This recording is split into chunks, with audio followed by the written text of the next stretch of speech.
ಗಂಗಾವತಿ ತಾಲೂಕಿನ ಕಿಷ್ಕಿಂಧ ಪ್ರದೇಶವಾದ ಸಾಣಾಪುರದ ಶ್ರೀ ವೀರಾಂಜನೇಯ ಸ್ವಾಮಿ ಜಾತ್ರಾ ಮಹೋತ್ಸವ ಸಡಗರ ಸಂಭ್ರಮದಿಂದ ನಡೆಯಿತು. ತುಂಗಭದ್ರಾ ನದಿ ಪ್ರದೇಶದಲ್ಲಿರುವ ಶ್ರೀ ವೀರಾಂಜನೇಯ ಸ್ವಾಮಿ ದೇವಸ್ಥಾನದಲ್ಲಿ ಶ್ರೀ ಹನುಮ ಜಯಂತಿ ಅಂಗವಾಗಿ ವಿಶೇಷ ಧಾರ್ಮಿಕ ಪೂಜಾ ಕಾರ್ಯಕ್ರಮಗಳು ಜರುಗಿದವು. ಸಾಣಾಪುರದ ಎಲ್ಲಾ 4 ರಸ್ತೆಗಳಲ್ಲಿ ಶ್ರೀ ವೀರಾಂಜನೇಯ ಸ್ವಾಮಿ ದೇವರ ಜಾತ್ರಾ ಮಹೋತ್ಸವದ ಮೆರವಣಿಗೆ ಅದ್ದೂರಿ ಮತ್ತು ವೈಭವದಿಂದ ನಡೆಯಿತು. ಇದೇ ವೇಳೆ ದೇವಸ್ಥಾನದಲ್ಲಿ ಭಕ್ತಾದಿಗಳಿಗೆ ಅನ್ನ ಸಂತರ್ಪಣೆ ವ್ಯವಸ್ಥೆ ಮಾಡಲಾಗಿತ್ತು.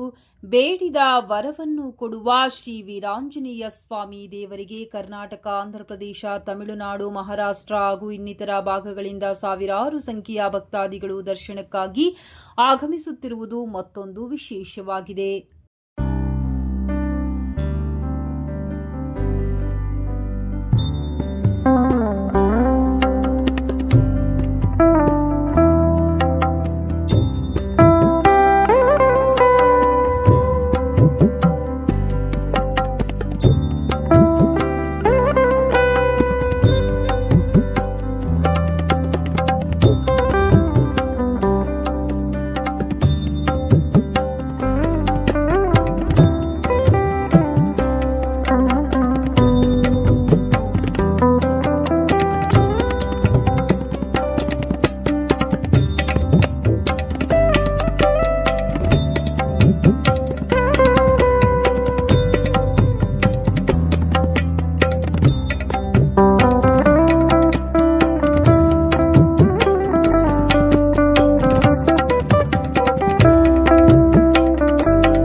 ತುಂಗಭದ್ರಾ ತಾಲೂಕು, ಕೊಪ್ಪಳ ಜಿಲ್ಲಾ.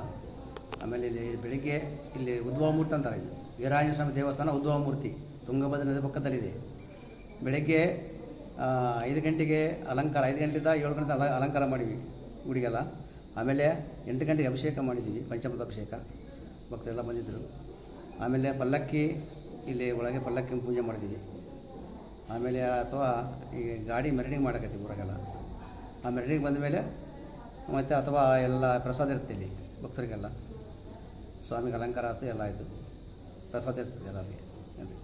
ನಾವು ಮಾಡಕತ್ತಿ 30 ವರ್ಷ ಆಯ್ತಿದ್ವಿ, ಸೇವೆ ಮಾಡಕತ್ತೀವಿ. ದೇವಸ್ಥಾನ ಇತಿಹಾಸದ ದೇವಸ್ಥಾನ ಇದ್ದಿದ್ದು ನಮಗೆ, ಯಾವಾಗಿದೆ ನಮಗೆ ಗೊತ್ತಿಲ್ಲ. ನಮಗೇನೆಂದರೆ ಒಂದು ಸ್ವಾಮಿ ಆಶೀರ್ವಾದ ಮೇಲೆ ನಾವು ಮಾಡಕತ್ತೀವಿ. ನಾವು ಕನಿಷ್ಠ 30 ವರ್ಷ ಮೇಲೆ ಅದು ಸೇವೆ ಮಾಡಕತ್ತೀನಿ. ಆ ಸೇವೆ ಮಾಡಕತ್ತಾರೆ ಭಕ್ತರು ಅವರೇ ಇಲ್ಲಿ ಒಂದು ಗುಡಿ ಐತೆ ಅಂತೇಳಿ ಸ್ವಾಮಿ ಏನೋ ಸ್ವಲ್ಪ ಹೇಳಿಕೆ ಒಳಗಾಗೋದಿಲ್ಲ, ತಾವೇ ಬರ್ತಾಕತ್ತಾರೆ. ಹಂಗೆ ಇಲ್ಲಿ ಕೊಪ್ಪಳಿಂದ ಬರ್ತಾರೆ, ಗಂಗವರದ ಬರ್ತಾರೆ, ಬಳೆದ ಆ ಕಡೆಗೆ ಬರ್ತಾ ಇರ್ತಾರೆ. ಬಟ್ ಏನಪ್ಪ ಅಂದರೆ ಭಕ್ತರು ಬಂದವ್ರಿಗೆ ನಾವೇನೋ ಅನುಕೂಲ ಮಾಡಿ ಕಳಿಸ್ತೀವಿ, ಅವ್ರಿಗೆ ದರ್ಶನ ಮಾಡಿಸ್ತೀವಿ, ಮತ್ತು ಇಲ್ಲಿ ಇದ್ದವ್ರಿಗೆ ಪ್ರಸಾದ ಮಾಡಿಸ್ತೀವಿ, ಮತ್ತು ಅವ್ರಿಗೇನು ಇಲ್ಲಿ ನೀರು ಅನುಕೂಲ ಐತಿ, ಎಲ್ಲ ಅನುಕೂಲ ಐತಿ.